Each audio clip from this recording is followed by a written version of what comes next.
Welcome to the Killer Innovation Show, the longest continuously produced podcast in history.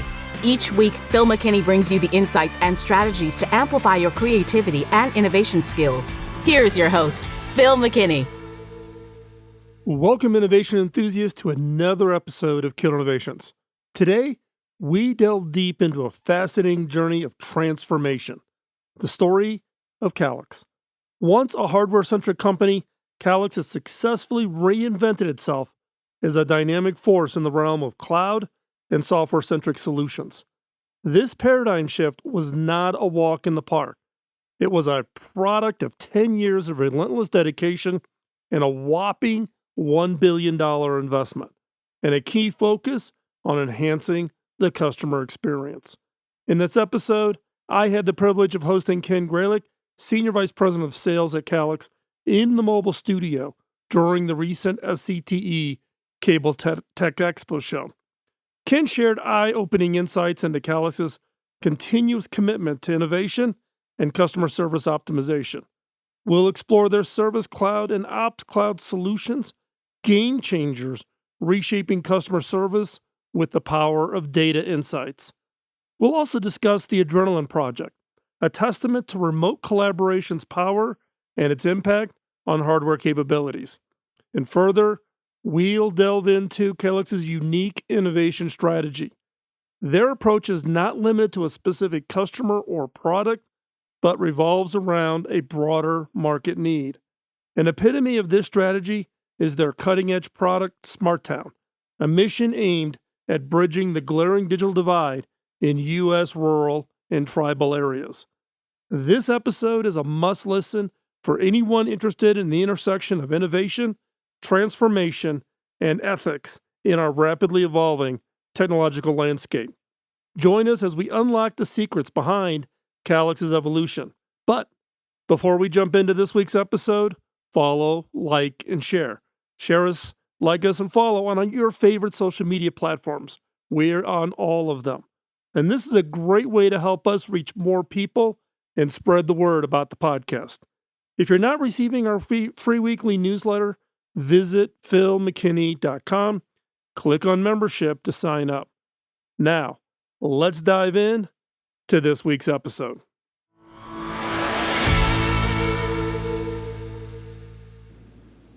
So Ken, here we are at SCTE Tech Expo in Denver. How's the show going for you? It's going great. It's been busy and there's lots of innovation going on in the space.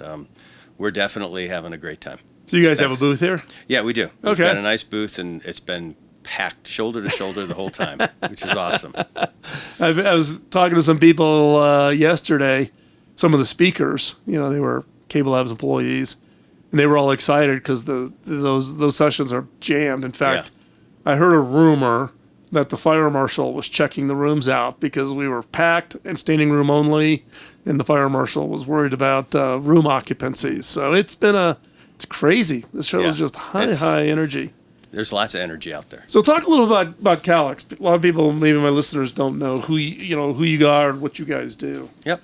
So Calix is a company that's been around 24 years.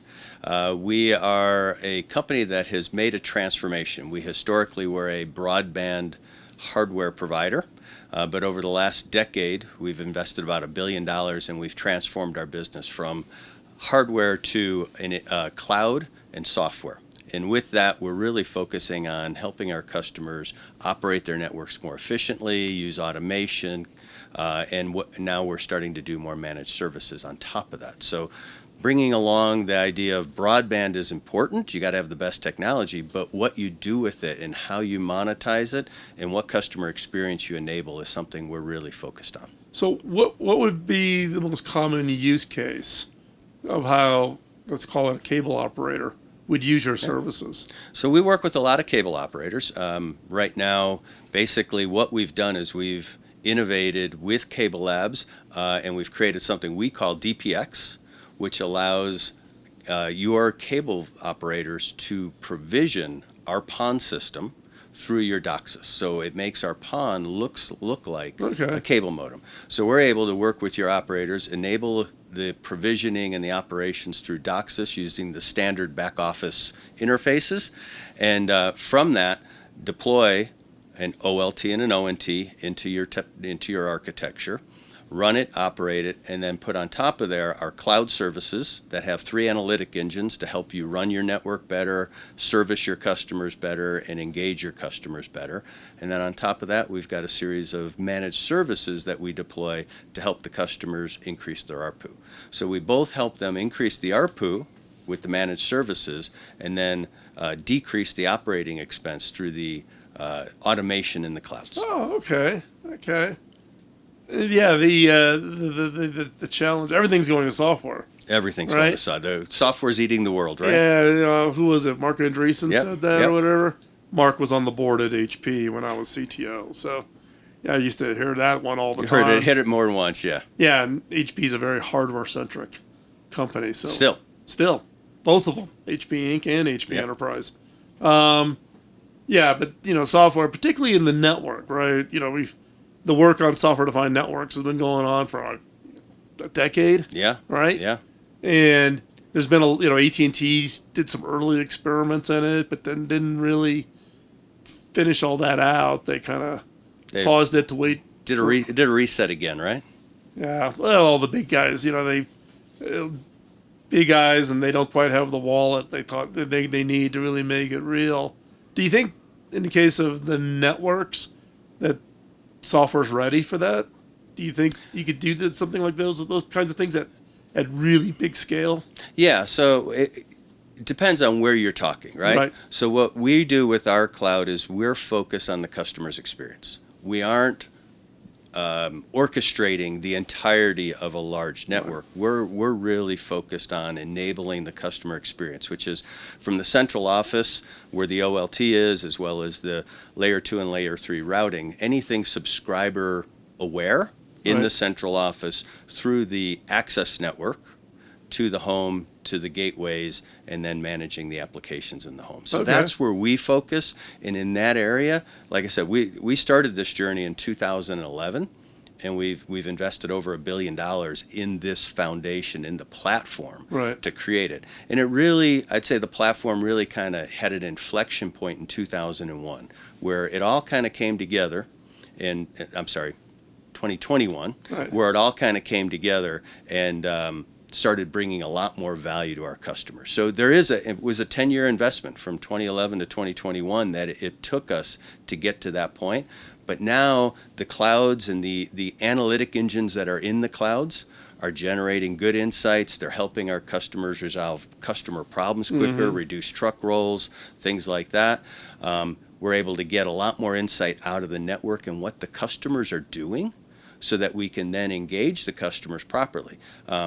An example, if you've got a household that's got 2 people, an empty nest, why send them any collateral around types of things around protecting your children, right? So you can get data on what's going on in the house, inform the way you engage with your customer based on the data that's there, right? And every operator has that data, they just don't have access to it. So that's what we've built, is this platform that gives our customers access to different data and helps them be a whole lot more efficient.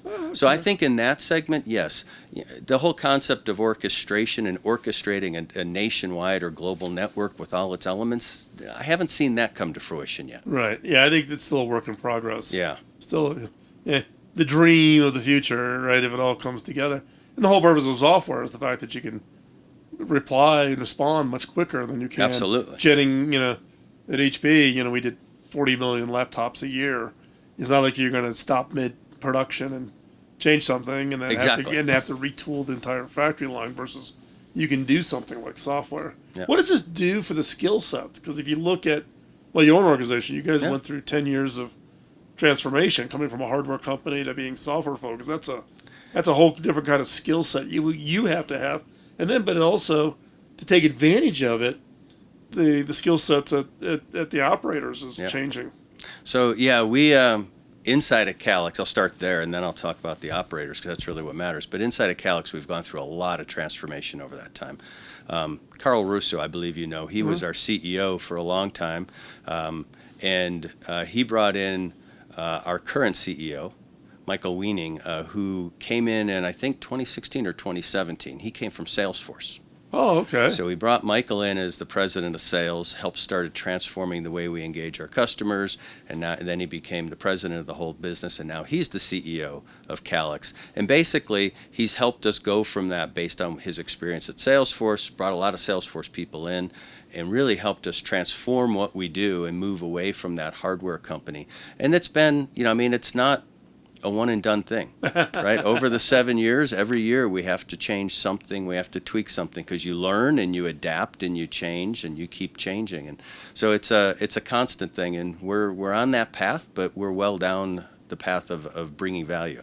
On the customer side, the thing that we're really helping with, especially Support Cloud or Service Cloud, we just changed the name to Service Cloud and Operations Cloud, by giving a customer service rep, in the case of Service Cloud, data about what's going on in the house and having a history of what's been happening. I mean, if a house has done 5 speed tests in the last day and hit their service limits, the support rep sees that on a screen. Okay. So it makes that support rep a whole lot more capable to troubleshoot, because data that's relevant to that subscriber is stored, saved, and then presented when that engagement with the subscriber happens. Mm-hmm. So it makes those, we found it one, reduces the call times considerably, but we also found that we can bring up a new customer service rep to speed and enable them on a quicker basis. Right. On the Ops Cloud side, it's more about the network. Right? And how do you operate the network? And it's about provisioning and automation inside the network. And that again, helps those technicians be a whole lot more efficient. So it's bringing a different level of capability to our customers to help them be more effective and more efficient. Oh, okay. Interesting. Yeah, I mean, one of the things we hear from the operators a lot is as the network becomes more software, the next generation of skill set, right? Cable, like a lot of industries, is in the early ramp up of retirements. If you look at the age of the industry, right, and what skill sets do you hire for, given what's happening, the transformation of the industry? How big is Calix now? We this year will cross the $1 billion in revenue. Like I said, we've been around 24 years. We got 1,600 employees. Okay. So pretty big. Yeah. More importantly, we got 1,800 customers that we work with and we enable, and we're really happy to be helping them with their business, right? And we're very focused on their customers' experience. Interesting. Yeah. Interesting. So how does within Calix, because, for instance, we got to know each other because we did a co-innovation project together within Calix and Cable. Talk a little bit about that, the Calix and Cable Labs collaboration. Well, so there was a collaboration around DOCSIS and DPX that I talked about, which really allows the ability to provision the PON networks inside of the DOCSIS back office. The other one that we worked on, Adrenaline Project. Right. That was actually one that we worked on when I was at Arison. Oh, that's right. And I worked with Mickey and Bilal and a few other people on your team. Mark Bridges and... all those guys. Right. And what we did there was we were really focused on learning together, right? We identified an opportunity around hardware acceleration and the ability to use open source on standard off-the-shelf hardware. And we collaborated, and both our companies at that time really hadn't done as much with open source as we have now. This was 7-8 years ago. Yep. And the idea of doing hardware acceleration was still kind of new. So we started working on a project, and we didn't call it Adrenaline out of the gate. That became a name later when we got to marketing. But it was really focused on how do we take open source and the competencies of your team and the competencies from Aricent, now Capgemini, and bring them together and collaborate. And there was a tremendous amount of work that came out of that. You mentioned earlier about remote work, and we were talking before the show about being on the road.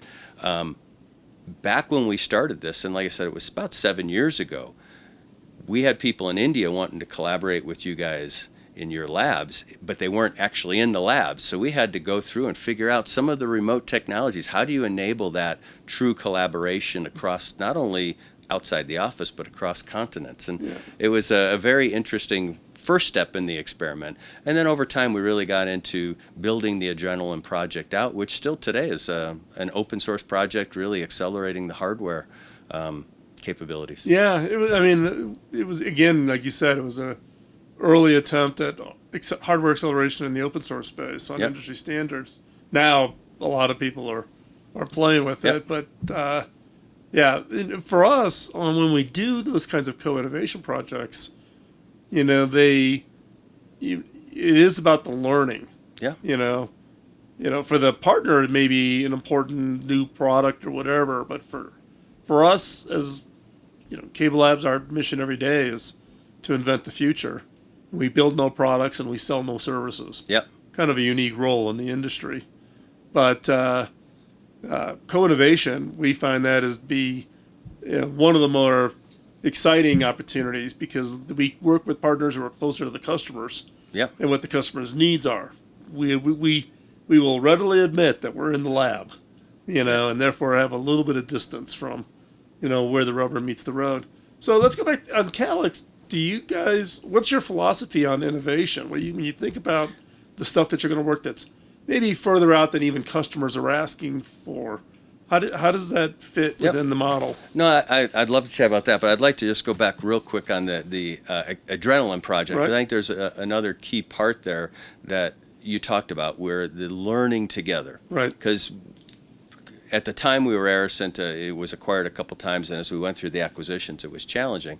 But during that time, what you talked about, which was learning, was exactly what we were striving for. Right. We had not done a whole lot, if anything, with open source before that. A little bit of dabbling here and there, but we did software services for our customers, and our customers were obviously moving to open source. So it became a really good project where we could collaborate and figure out how open source would work and how would we leverage it. It wasn't only the hardware acceleration, it was also a fundamental transformation toward open source that we were working inside of Aricent became Capgemini. So that was really interesting and really gave a much higher value than what you said of creating a specific product that we would sell. Right. It became a transformational effort and helped move the company forward around open source in a way that we had hoped, but we didn't know exactly how it would move there, right? And what path it would take.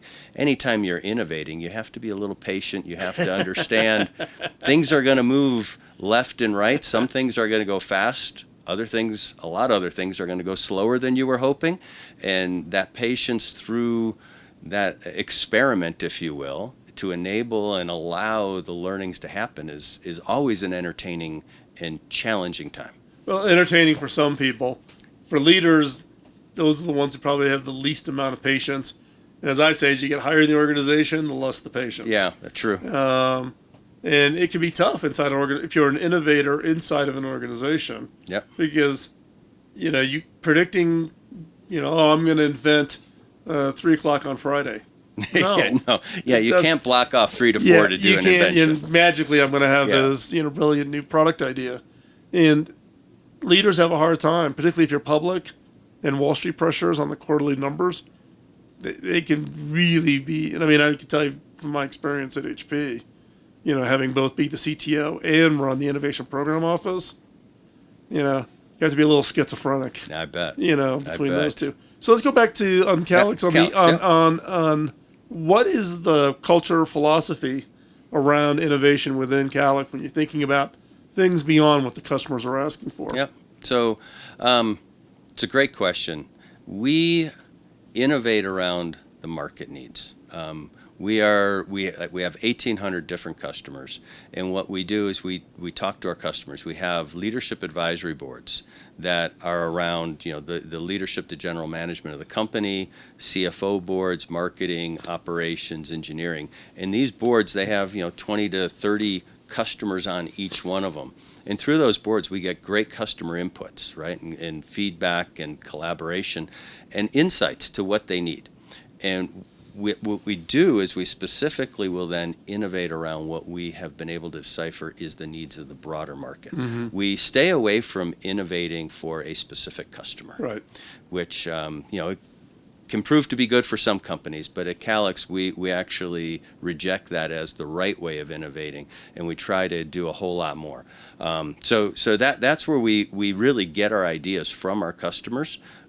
We just came out with a product, not to talk about products a lot, but we came out with a product called Smart Town, and that product was invented by a couple of our customers, the idea, and brought to our CEO, and then it's been evolved over the last 12 to 18 months into an actual solution that we can bring out. And it was the result of the pandemic. The idea was this one GM started, he realized that there were kids in his town that were going to McDonald's to get access to Wi-Fi that they could do work. There's a picture that was posted all over during COVID about the two sisters sitting outside the Taco Bell. Yeah. You know? And he wanted to do something about it. So that's where the idea, that was the genesis of the idea.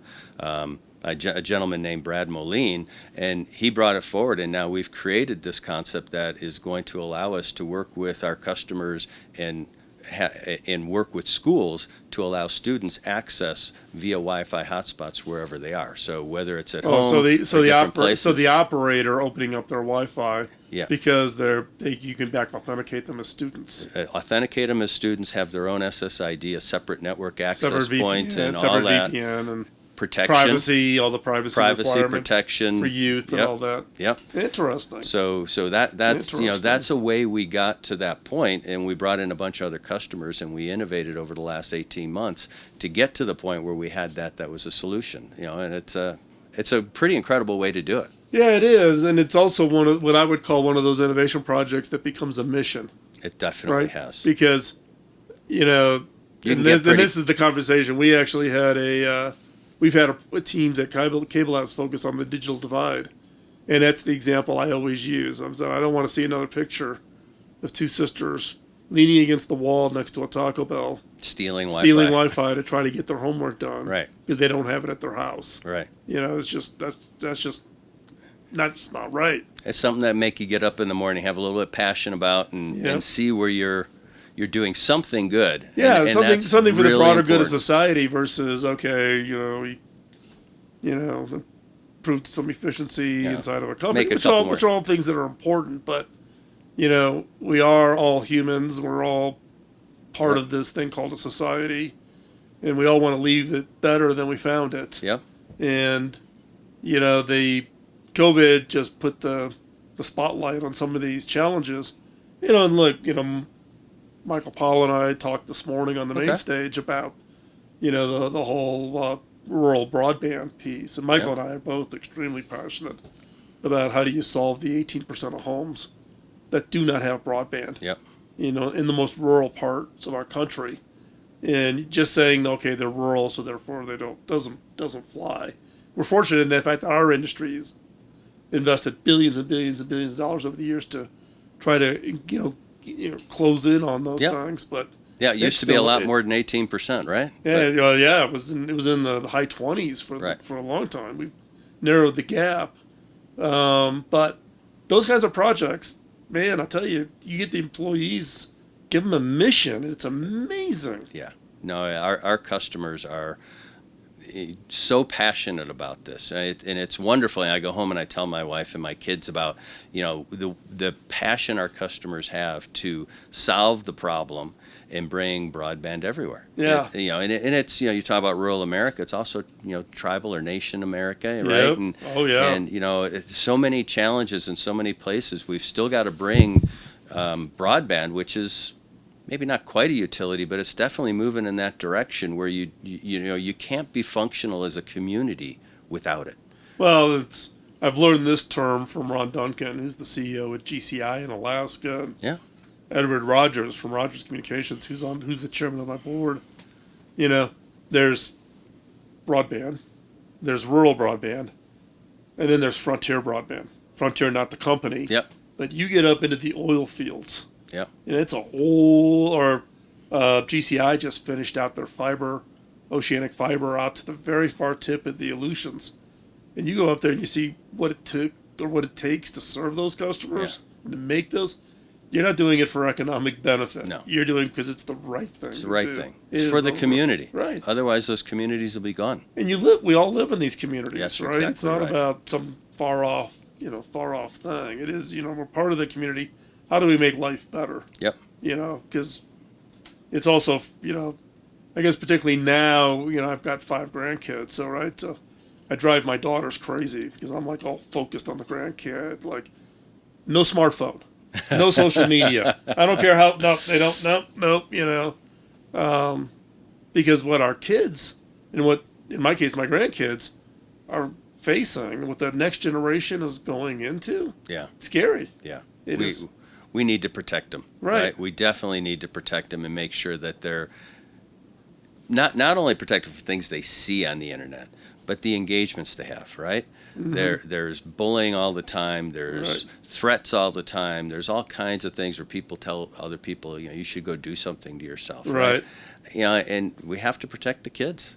It's it's part, and for our customers, that's a big part of their mission. They're doing a lot of that, and it's exciting, and it's motivating. Yeah, it is, and there's been some interesting experiments on some of the AI monitoring tools to try to catch those things.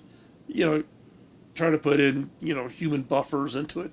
You can't hire enough people. No. With everything that is that's going on. So how do you embed intelligence into the network? How do we make the networks smarter? Because I get these calls all the time from friends that are senior executives at companies around the world, and their teenager has gotten themselves into a jam on the digital side. What do you do, and what software should I load on their phone to stop it? And I'm like, okay, here's my general guidance, and this is you can put whatever nanny app you want on that device. Yep. By tomorrow, they'll have cracked it because they'll go to school, and the kids all swap the crack codes to hide themselves away from the nanny apps. At a certain age, I agree with that. Yeah. You can protect the younger children. Ones, but you get into that middle school, especially 8th grade, high school. Yeah, you're and I've got a 12. My oldest grandchild's a 12-year-old. My daughter, who's listening to this, she's gonna chop my head off. But for her, it's you look at her, you look what's going on in society. It could be, it can be a scary thing. Yeah. And I think it asks the question. It asks the question for all of us that are innovators. Just because you can innovate something, should you innovate something? It's a great question. And I don't think some companies, organizations, teams, individuals ever consider that. Yeah. They think they can innovate. Look, did Mark Zuckerberg understand or think about the ramifications of social media? No. He didn't know it. But he didn't know it. Yeah. But now he's a father. Yeah. Start thinking differently. Yeah. Think about those unintended consequences. Right? Well, and all the debates around AI right now, right? I mean, Yep. Where we go, some people are calling for us to halt. I don't know how you stop it on the flip side, Phil. So how are your customers banging on you guys for AI work to be done as part of your solutions? I would say in general they're curious about AI. I wouldn't say that they're banging for solutions. They're interested to understand how it can help them. And we're putting some basic automation in, right? Where automated provisioning, automated recovery, things like that. Not AI yet. So we're exploring it. We've got some development or some research on it right now. But I wouldn't say customers are banging for it yet. They're interested. I'll tell you, the curiosity factor's through the roof. They're very interested. We've got an AI team at Cable Labs headed up by Dr. Bernardo Huberman. And I've known Bernardo for 20 years. He's a PhD applied physicist. I convinced him to leave Stanford to come to Cable Labs like 6 years ago. And we have a phenomenal team. And you just think about 6-7 years ago when we first started our AI work at Cable Labs, to the amount of phone calls and emails I get on a daily basis on this subject. Yeah. The fact that now it's so easily accessible by everybody and anybody. Yeah. In fact, today at lunch here at the show, I introduced a company that deals with identifying deepfakes.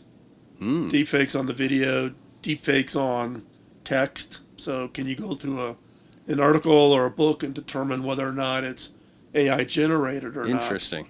And what he was commenting on specifically was the fact that the deepfakes that we're seeing are not coming from big, powerful tools. It's what he would call cheap fakes. They cost them 20 cents. Really? To do this, to do a video type of thing. And you're seeing it with, in fact, in my case, with the show, we're 19 seasons. I probably got 3,000 hours of audio freely available for anybody to download and create a deep fake on your show. And they could use it as training data and then have me say anything. Yep. They gave an example today where they were going to do a deep fake of me, and they're like, we're not going to do that. And so probably better not. Right. So they did this. So they did this just fake person who said they were the CEO for Cable Labs. Please, it's urgent. You need to get this $2 million wire transfer done as a voice call. And I leaned over to the person and I said, well, though it wouldn't work at Cable Labs. And they're like, why? I says, even though I'm the CEO, I'm unauthorized to do that. We've purposely have set that up because I get targeted. Yeah. I get every, phishing attempt known to man, and I have no login credentials. You get my ID, you get to the email and my calendar. You don't get the financial systems, HR systems, nothing. Yep. And what you find is you got to almost air gap your senior leaders away from all these systems because they're going to be the target. Yeah. And if they do get hacked, because some of these phishing examples are really, really good, they don't become your back door to get in. Yep. And it's crazy, all this stuff that is just absolutely going on. So as we wrap up, I got my one last question. Well, actually, I got two questions really quick. Good. I understand you're from Chicago. I am. I am from Chicago Are also. you really? Where at? I grew up on the northwest side near Harlem and Irving. Yeah, you're a Cubs guy. Is there any other team in Chicago? There's no other baseball team. My cap is probably back on my bed. I grew up 185th south of Halstead. So I'm a Southsider, deep Southsider. So I'm a Sox guy. Sox guy. Sorry Interesting enough, my brother was a Cubs guy. Yeah. My whole family's a Cubs family. So I grew up on Waveland Avenue, about 2 miles from Wrigley. Oh, my best friend lives in Wrigleyville. Yeah. And he's lived there his entire life. And we get this battle all the time. He ships me Cub stuff all the time. I'm going to remember that. Yeah. I'd like to ship you Cubs winning gear right now, but we aren't doing that so good. Yeah, the Sox Neither are the Cubs. The Sox aren't killing it either, right? Yeah. Last question is the question I like to ask people, just to kind of want to throw you off base a little bit, but also to think a little bit and also be something that kind of gets the audience thinking a little bit. What is it you're most curious about now, and why? No, that's a great question. Most curious about is probably one of the things we talked about in here, AI and the impact of AI and where is it going to go. It's a technology that's bound to come, regardless of how we want to try to regulate it. It's going to come because there's going to be other people, and then how will the bad actors use it? And that's probably the thing I'm most interested in and most concerned about. When you say curious, it's probably because that's what you're concerned about. It's the What is it that it's the unknown at this point? Exactly. But, and it may work out like every other technology, right? With every technology ever was not greeted warmly. So it'll probably work itself out, but it is an interesting one to think through. And we've all seen all the movies about the end of the world and how the computers are coming to get us, the Terminator movies and all that, right? So it's something to wonder about. But that's probably the number one thing. I listen to podcasts and do a little studying around that stuff. Yeah. Well, Ken, I want to thank you for your time coming off the show floor, spend a little time with us here on the bus, and thank you very much. Thanks, Phil. I enjoyed it. Yeah. Appreciate it.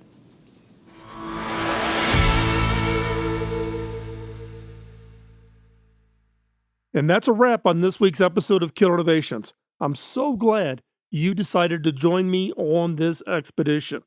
I fully appreciate your time and interest in our podcast, where we always strive to bring you valuable insights, inspiring stories, and thought-provoking discussions from the world of technology and innovation. But before we sign off, we'd like to request your support in spreading the word about our podcast. Your support is invaluable to us, and it's as simple as sharing the podcast with your network. Whether that's colleagues, students, friends, every share makes a difference. You can share a favorite episode on social media or recommend us in your professional circles.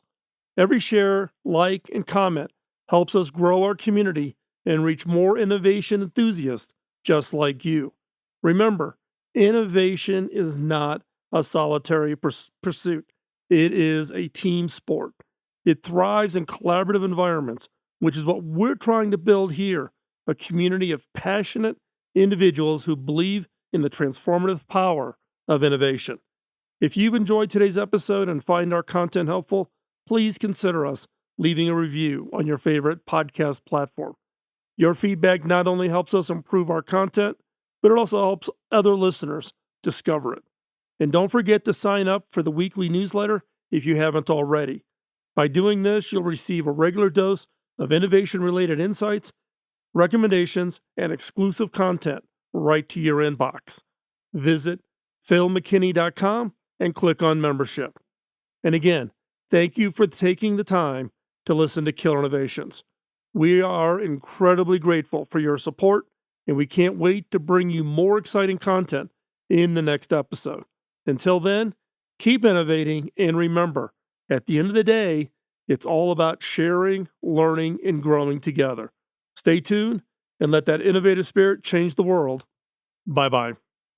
Podcasting nonstop since 2005, this has been the Killer Innovation Show on the Innovators Network.